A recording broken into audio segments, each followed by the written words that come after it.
bulge, then the round. Let's learn different shapes together.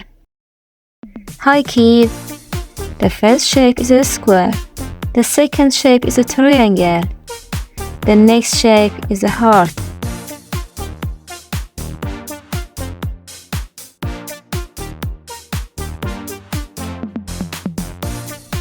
The next shape is a star.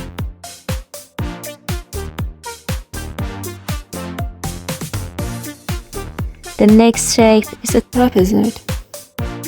And the last shape is a circle.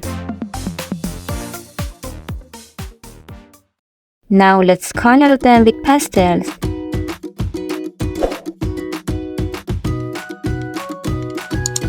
Don't forget to subscribe to our channel.